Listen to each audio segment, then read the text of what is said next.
Il faut savoir que l'URSSAF maintenant, qui donc contrôle aussi bien les cotisations qui la concernent que les cotisations Pôle emploi, eh bien elle est compétente également pour statuer sur la situation du dirigeant par rapport au Pôle emploi. Vous savez que tout ce qui est dirigeant ou conjoint du dirigeant, les équipes paye le savent, elles ont l'obligation de remplir normalement un questionnaire d'interrogation qu'elles donnent au Pôle emploi pour savoir, moi en tant qu'actionnaire, en tant que conjoint, en tant que dirigeant, est-ce que, de par ma situation, je relève de l'assurance chômage ou pas?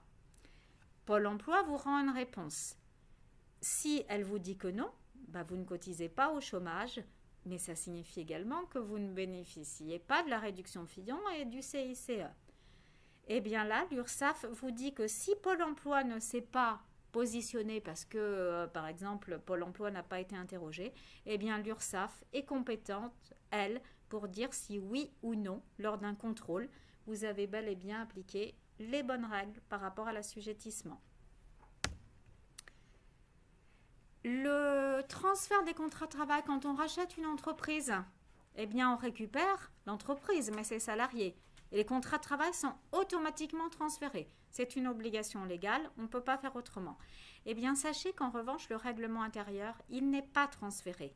Et que le nouveau dirigeant ou la nouvelle entité économique a l'obligation dans les 3 mois d'élaborer et déposer un règlement intérieur.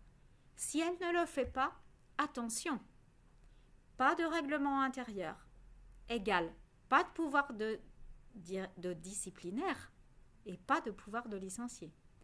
Toutes les entreprises de plus de 20 salariés ont l'obligation d'avoir un règlement intérieur affiché. Si vous n'avez pas de règlement intérieur affiché, qui a été déposé au greffe du Conseil des prud'hommes et à la directe, l'employeur n'a aucun pouvoir disciplinaire. Toutes les sanctions, tous les licenciements peuvent être annulés par les salariés qui seraient informés. Donc, attention. Les heures supplémentaires. Beaucoup d'arrêts en ce moment sur cette question d'heures supplémentaires. En fait, normalement, les heures supplémentaires, elles sont demandées par la hiérarchie. On ne peut pas, le principe, c'est que c'est l'employeur ou la hiérarchie qui dit, voilà, est-ce que tu peux effectuer des heures supplémentaires pour telle ou telle raison.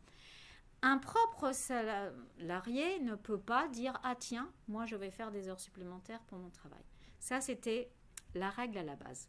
Sauf qu'au fil du temps, on s'est rendu compte que, implicitement, de par la quantité de travail ou de par la nature de l'activité donnée aux salariés, parfois il y avait des heures supplémentaires qui étaient quand même faites. Et qui étaient parfois faites avec le consentement tacite ou implicite de l'employeur. C'est-à-dire l'employeur qui dit rien, mais qui sait très bien par rapport au travail qu'on ne peut pas effectuer son travail dans le cadre des 35 heures, eh bien quelque part donne son accord tacite à la réalisation des heures. Et la Cour de cassation, là, par 2 arrêts, vient encore de rappeler cette règle en disant qu'effectivement un salarié a bel et bien le droit au paiement de ses heures supplémentaires dès qu'elles ont été rendues nécessaires par la réalisation des tâches confiées. Et c'est important, parce que là, dans l'arrêt, nous avions le cas d'employeurs qui étaient confrontés à des salariés plantons, qui étaient scotchés à leur chaise de travail, qui ne quittaient pas l'entreprise. Les employeurs avaient pourtant écrit dans les contrats de travail « Les heures supplémentaires seront faites effectivement que si la hiérarchie les demande ». Salariés ne respectaient pas, faisaient quand même des heures. Salariés avaient eu des mises en demeure, des rappels à l'ordre, des avertissements. Eh bien, la Cour de cassation a dit « Non, ça ne suffit pas. De par la nature des tâches confiées, ils doivent faire leurs heures. Donc, vous devez un rattrapage de salaire au titre des heures supplémentaires. » Donc ça signifie concrètement qu'un employeur, eh bien, il doit agir. Il doit agir, c'est-à-dire que lorsqu'il y a un salarié qui fait des heures supplémentaires, qui est là tous les soirs, etc., eh bien, soit vous l'empêchez, ou soit surtout, vous faites un point avec lui sur son travail. Parce que voyez autrement qu'au niveau des tribunaux, eh bien, vous risquer de devoir payer les heures supplémentaires si le salarié les demande. Même sujet, un cadre. Est-ce que ça a le droit au paiement des heures supplémentaires? Parce que parfois, dans l'esprit des employeurs, on est cadre, on n'a pas d'heures. Ou on est cadre, on fait forcément des heures. Eh bien, attention, non. La législation de la durée du travail s'applique à tous les salariés, cadres ou non cadres, à l'exclusion simplement des cadres dirigeants. Pour le reste, un salarié cadre a le droit au paiement de ses heures supplémentaires et l'employeur ne peut pas lui refuser au motif que son statut de cadre impacte la réalisation des heures. Là encore, il faut être clair. À ce moment-là, avec un salarié cadre, si vous ne voulez pas être confronté à cette problématique d'heures supplémentaires, eh ben, on vous conseille de rédiger des conventions en forfait jour travaillé, c'est-à-dire en fait que le cadre se trouve déconnecté de la notion d'heure, mais c'est un système de jours travaillés indépendamment du fait que la journée fasse 8 heures ou 7 heures ou 9 heures ou 9h30 qui va se mettre en place. Mais justement, si votre cadre il dépasse son forfait jour, est-ce que votre cadre il peut demander le paiement des heures supplémentaires?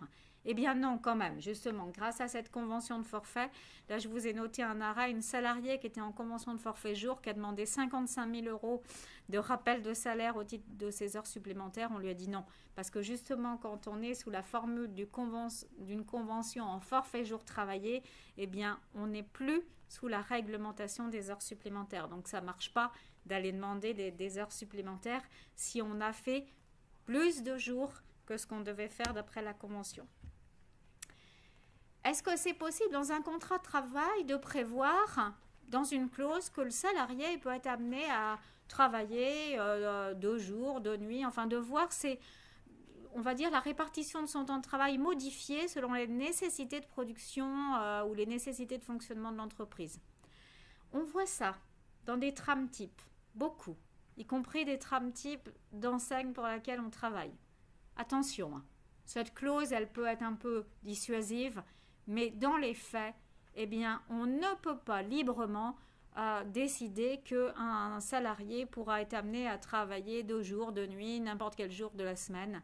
La Cour de cassation a exclu cette possibilité-là en disant que, attention, l'employeur ne peut pas modifier unilatéralement le contrat de travail, donc on ne peut pas du jour au lendemain dire « Ah si, regardez, le contrat de travail dit que vous pouvez être amené à travailler 2 jours comme de nuit, donc demain je vous change de nuit. » Je vous change d'horaire et vous travaillez de nuit. Non, c'est pas possible. Il faut respecter un certain formalisme et demander en fait l'accord du salarié.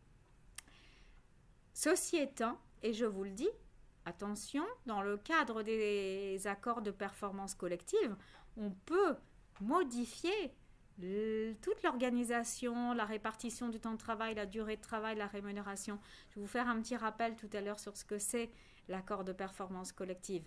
On parlait tout à l'heure des outils donnés aux entreprises et aux salariés. L'accord de performance collective, c'en est un. Et dans ce cadre-là, eh bien, oui, un employeur peut demander à un salarié de changer totalement la répartition de son temps de travail. Les CDD, attention quand vous concluez des CDD successifs, hormis le cas de remplacement et de la saison, il y a toujours un délai de carence. Et si vous le calculez mal, bingo, requalification en CDI.